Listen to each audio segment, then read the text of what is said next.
taking me to the pain. Marty's taking me back to the painful days. So I left a pretty big opportunity to work at what I thought was my dream job in investment banking and make six figures out of school and travel the world and do these big deals, which is in my high school yearbook. That's what I said I wanted to do, versus join a startup and have 30% equity in this business, which sounds great, but I'm making $300 a month. So that's not great. And nothing was working. Nothing was working, Marty. Nothing was working.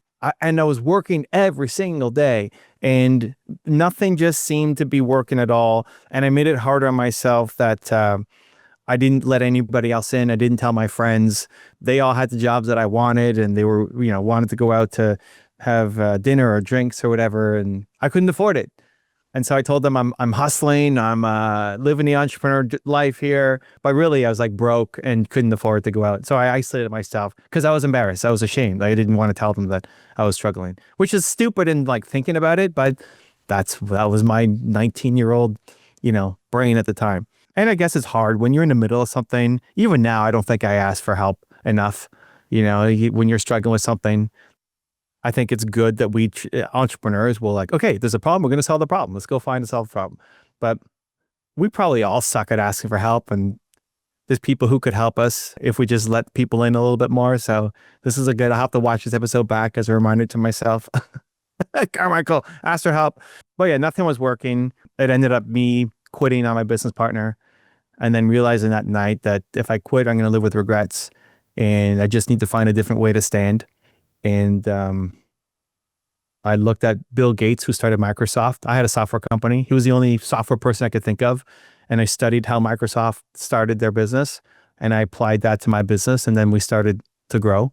And so finally something worked by modeling success. But it was some of the worst days of my life.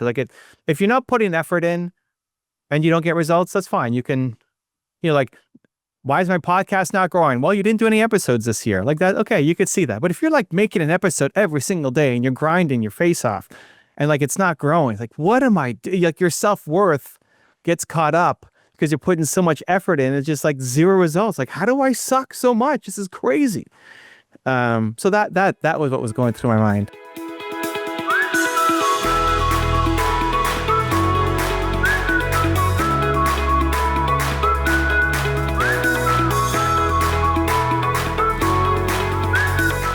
Hi and welcome to another episode of Unlocked from Within. Today we have Evan Carmichael back on the show for round 2.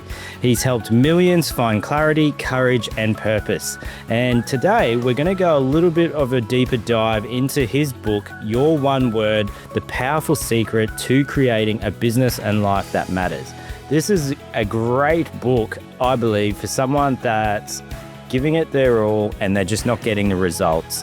It's also perfect for someone that, whether in business or life, feels out of alignment with what they're doing and don't have any purpose. It's also great for, if you're battling or struggling with a fear of public speaking. So today, let's welcome Evan Carmichael back on the show. Welcome, Evan, to Unlocked from Within, round 2.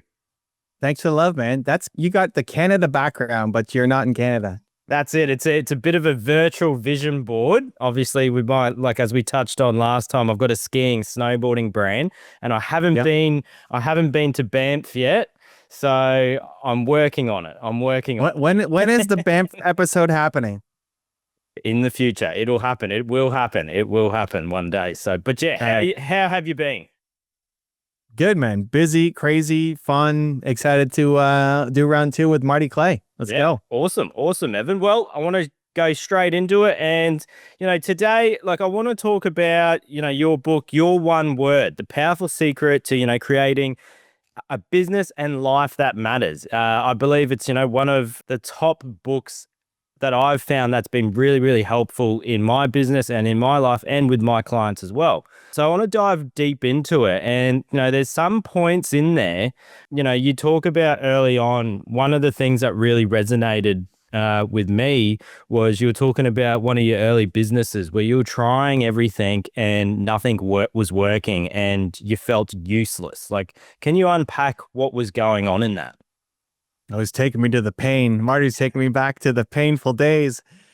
So I left a pretty big opportunity to work at what I thought was my dream job in investment banking and make six figures out of school and travel the world and do these big deals, which is in my high school yearbook. That's what I said I wanted to do versus join a startup and have 30% equity in this business, which sounds great, but I'm making $300 a month. So that's not great. And it just, nothing was working. Nothing was working, Marty. Nothing was working. And I was working every single day and nothing just seemed to be working at all. And I made it harder on myself that I didn't let anybody else in. I didn't tell my friends. They all had the jobs that I wanted and they were, wanted to go out to have dinner or drinks or whatever. And I couldn't afford it. And so I told them I'm hustling. I'm living the entrepreneur life here. But really I was like broke and couldn't afford to go out. So I isolated myself because I was embarrassed. I was ashamed. I didn't want to tell them that I was struggling, which is stupid in like thinking about it. But that was my 19-year-old, brain at the time. And I guess it's hard when you're in the middle of something. Even now, I don't think I ask for help enough. When you're struggling with something, I think it's good that we entrepreneurs will like, okay, there's a problem. We're going to solve the problem. Let's go find and solve the problem. But we probably all suck at asking for help, and there's people who could help us if we just let people in a little bit more. So this is a good, I'll have to watch this episode back as a reminder to myself. Carmichael, asked for help. But yeah, nothing was working. It ended up me quitting on my business partner and then realizing that night that if I quit, I'm going to live with regrets and I just need to find a different way to stand. And I looked at Bill Gates, who started Microsoft. I had a software company. He was the only software person I could think of. And I studied how Microsoft started their business and I applied that to my business. And then we started to grow. And so finally something worked by modeling success. But it was some of the worst days of my life.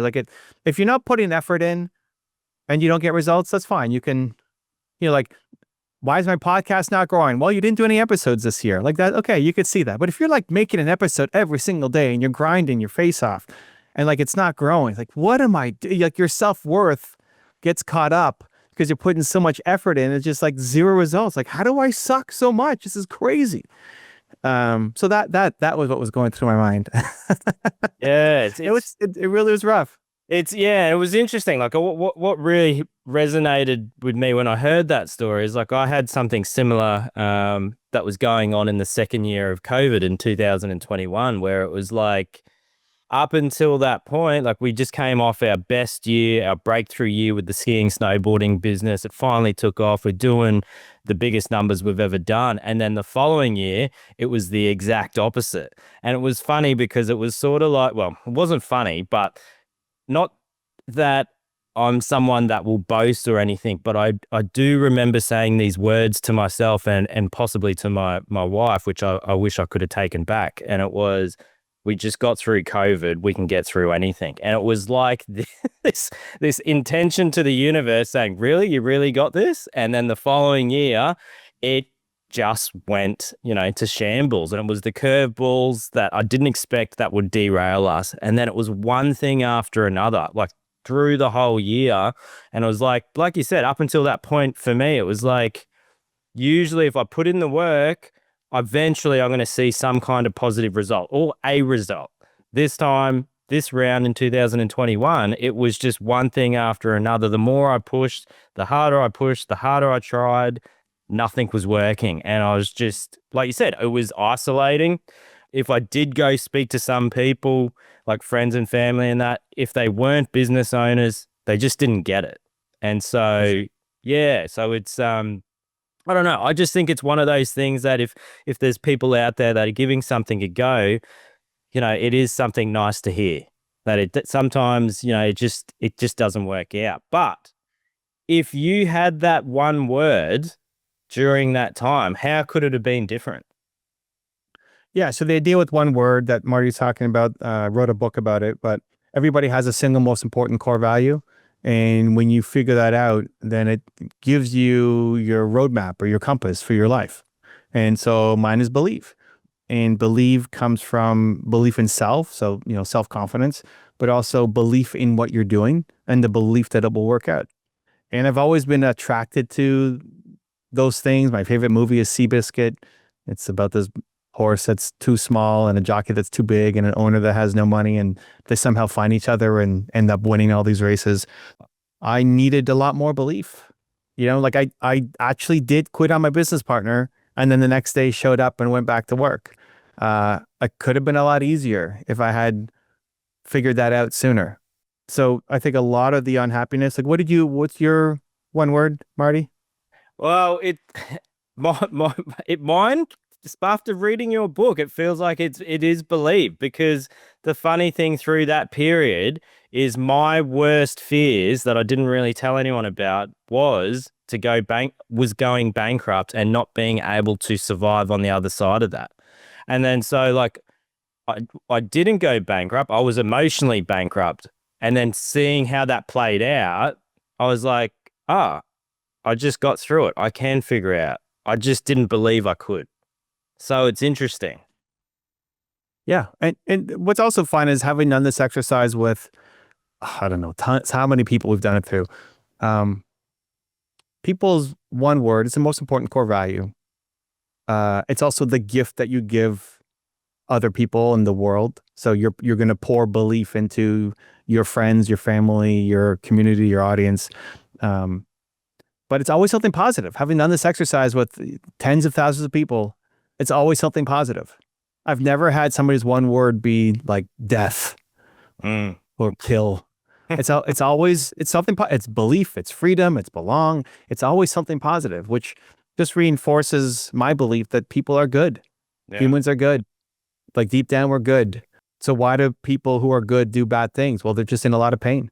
And I'm sure when you were struggling with potentially going bankrupt and were actually emotionally bankrupt, I'm sure you didn't show up as like positive Marty Clay all the time in every circumstance, right? I'm sure you were short with some people. I'm sure you were rude to some people. I'm sure there were situations that if you could take back, you probably could. And so it just puts a lens of compassion on things. Like if somebody's showing up and leaving all these nasty comments on your video, if you assume that they're a good person, why would they do that? Well, they're just in a ton of pain, which then switches it to feeling empathy for them as opposed to like rage or like they're a hater. They're not a hater. I don't actually believe in haters. It's just people in a lot of pain. Powerful. And that's a good one. Like when you're thinking about if you get that, yeah, like you said, like the negative comments on social media or a perceived negative email, or even if it's a text message from a loved one, and you interpret it differently, that's a good one to catch yourself out rather than reacting and being triggered. It's still painful. Yeah. Like if I get a negative comment, if you get 99 comments that are good and one that's bad, your brain just goes to the bad one every time. And so I haven't figured out how to completely shortcut that, but you can reduce the impact of it as soon as you run it through the filter. It's like, hey, this person's like, if the highlight of their day is coming to my video and leaving some nasty comment, which my videos are about belief. It's about, we don't have a ton of negative videos on the channel. So if someone's coming to a positive video and leaving a negative comment, they're probably in a ton of pain. And it doesn't mean what they did was right. It doesn't mean that like you're encouraging it, but it just gives it, at least for me, an extra little bit of perspective that this person's probably in a lot of pain. And then it removes the sting of the words. Now, you're a high performance business coach that's sought out. Of all the businesses, like, do you see that there's a lot more momentum once they get to that one word in their business? Yeah, what's interesting is it's a life thing that then turns into business, not just a business thing. So when I first started this exercise, I was thinking about what's my business about? And then I realized, oh, this actually has to be something that is about me, but then I bring to my business. And so when you identify it, it's not just something that you apply in the business world. It's like it's who you are. So it's not like if belief is your thing, Marty, it's not like, okay, I'm going to go through a podcast, so now let me put my belief hat on and now I'm going to be belief. It's like, no, it's you're your best when you're pouring belief into your wife. and you're your best when you're pouring belief into your friends, and you're pouring belief into your team, and you're pouring belief into your content. It's everything. It's like, it's who you are. It's a personal value. Your most important one word is a personal thing that then you bring to everything that you do, including business, which is, for entrepreneurs, is obviously a big part of our life, but it's not the only thing. And so belief is everywhere. Your one word is everywhere. And so what we challenge people to do is look at every area of your life and see where you're not happy.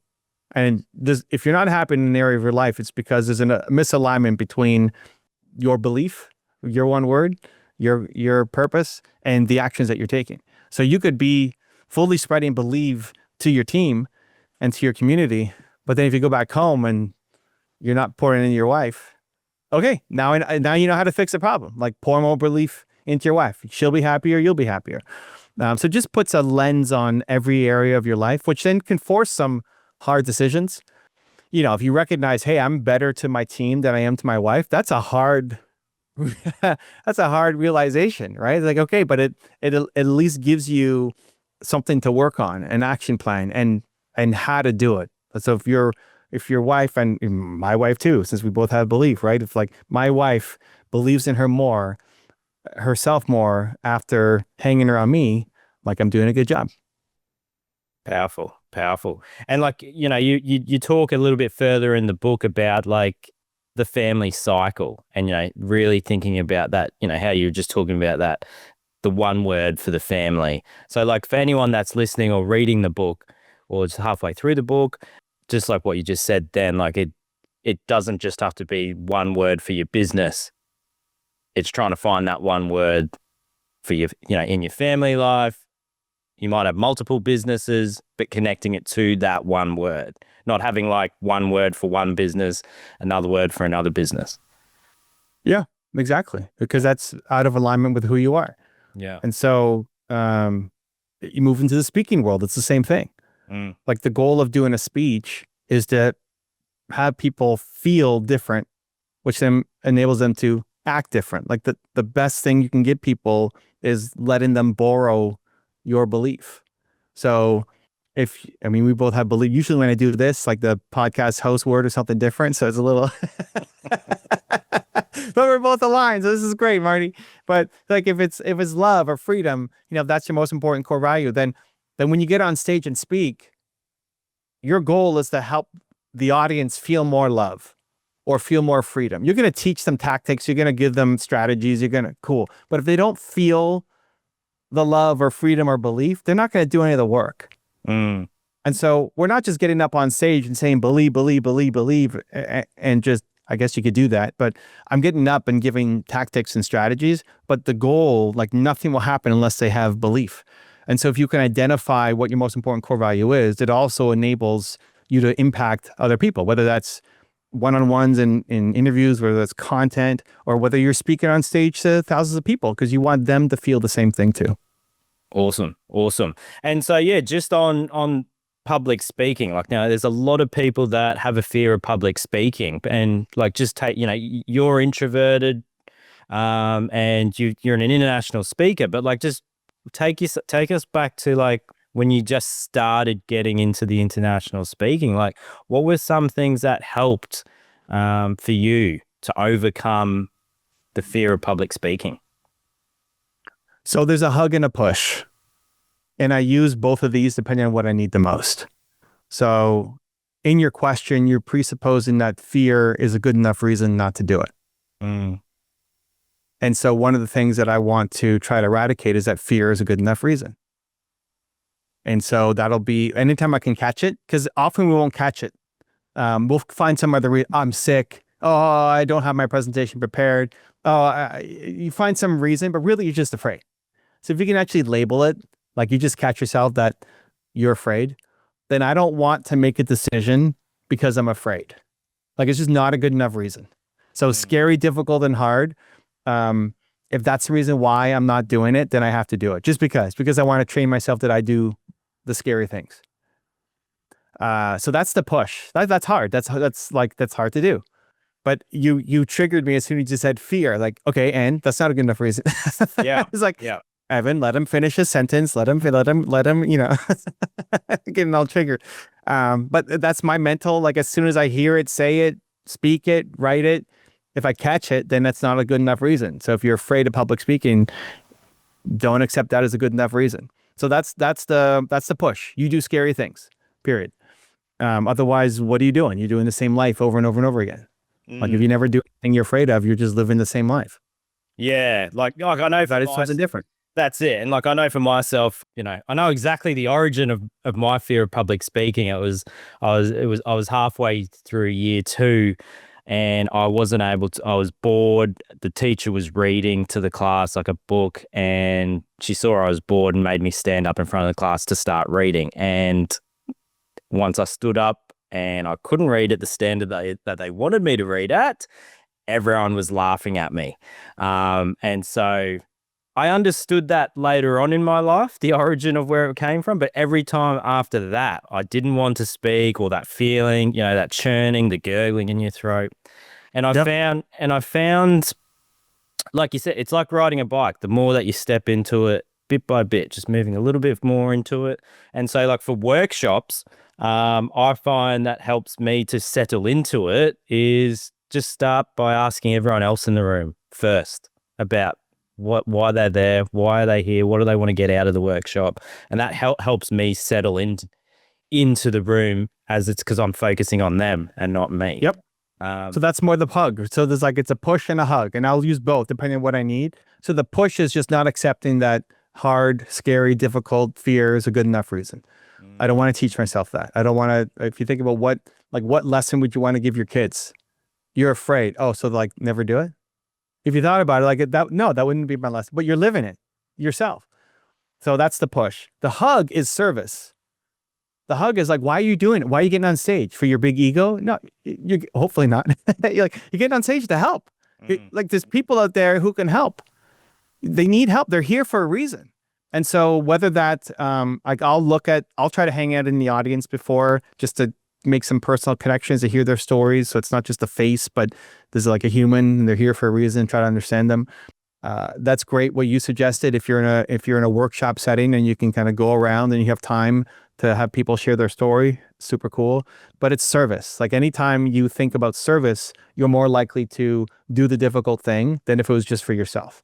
Like if I promised to meet you tomorrow morning at 5 a.m. for a workout, if I knew you're going to be there, I'm now more likely to show up because I committed to you to be there versus Marty's not going to be there. So whatever, I'll let myself down. You let yourself down a lot more than others. So if you can think about the work that you're doing as being meaningful, this workshop that you're leading is incredibly powerful. Like for some people, it's going to be life changing.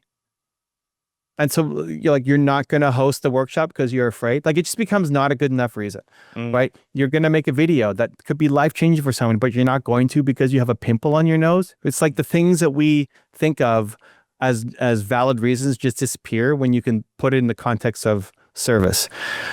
And so the push is I don't accept fear as a good enough reason. And the hug is I'm here to help. Like even if I suck, hopefully I can get through to a couple people. And my intention at least is to try to serve and help. Doing this show, like I might come out and completely suck, but the goal is to try to help at least. That's the intention. And so I'll use both. It's never like 100-0 between hug and push. It could be 80-20, 50-50, 60-40, depending on how I'm feeling right now. Sometimes the push energy gets me more fired up, and sometimes the service energy gets me more. So like whatever I need in the moment, just to get myself ready to get on stage and talk. So those two, the hug and the push. Awesome. So, and if anyone was like, inspired to pick up your book, Your One Word, whether it's just for their life, their family beliefs, or even in business, or even for starting a business, what is the thing that you want them to get out of it the most? Figure out your most important core value. I mean, that's a whole exercise. There's different exercises in the books, but yeah, that happens in the first section. So that happens pretty quick. The rest of the book is how to apply it in life and in business, and lots of different practical examples. But even you just read the first part of the book and you figure out, like if you just figure out, oh, my most important core value is believe. Even just sitting on that for a day, it's hard to not think about your life or business or some area that needs to be improved. Like your friend circle needs to be upgraded. Your relationship with your spouse needs to be upgraded. With your kids needs to be upgraded. Your business, like you just start to see all sorts of areas to improve in every spot of your life because you're just living out of alignment with your most important core value. So if anybody's picking up the book, I mean, thank you. Awesome. You're awesome. But at least get to the first section, figure out your most important core value. If you don't get it right away, it's okay. I wouldn't even skip ahead. Like just stay on that because I think it's one of the most important exercises you can ever do in your life. Awesome. Evan, well, it's been a pleasure and an honor to have you on the show again. Would love to do it again. And yeah, might be Banff the next time. Let's go. Come on. And wait, what time do you have to wake up to do this again, Marty? Oh, this one's pretty early. It's not too bad. It's 6:30. So Oh my God. You should see me at 6:30. That's not great. No, I'm excited for you, man. I mean, I know you've had that background for a while and it means something to you. And it's kind of weird for an Australian to have a Canadian background behind them. So I'm excited for you. If you do is that Lake Louise? I think that's Lake Louise, right? Yeah. People ask if the bottom of the lake is painted because it's so colorful. Yeah. It's not, but it's just the way that it works. Yeah, you do a Lake Louise episode. Yeah. Let me know, man. Yeah. We'll come back for round 3. Awesome, Evan. Take care. Thanks again, and we'll see you next time. Thanks, Marty. See ya. Bye.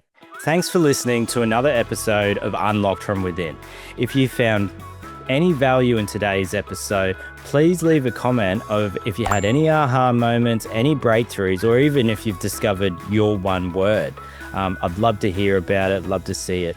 And if you'd love to dive deeper and access the book, Your One Word, there'll be a link in the show notes for that.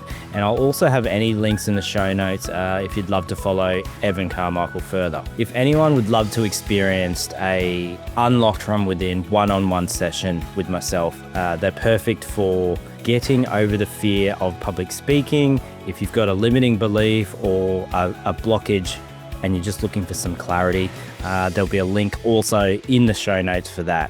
Again, I hope you found value in today's episode, and if you could please leave us, a comment, like, subscribe, it really does help the show. Again, thanks for listening.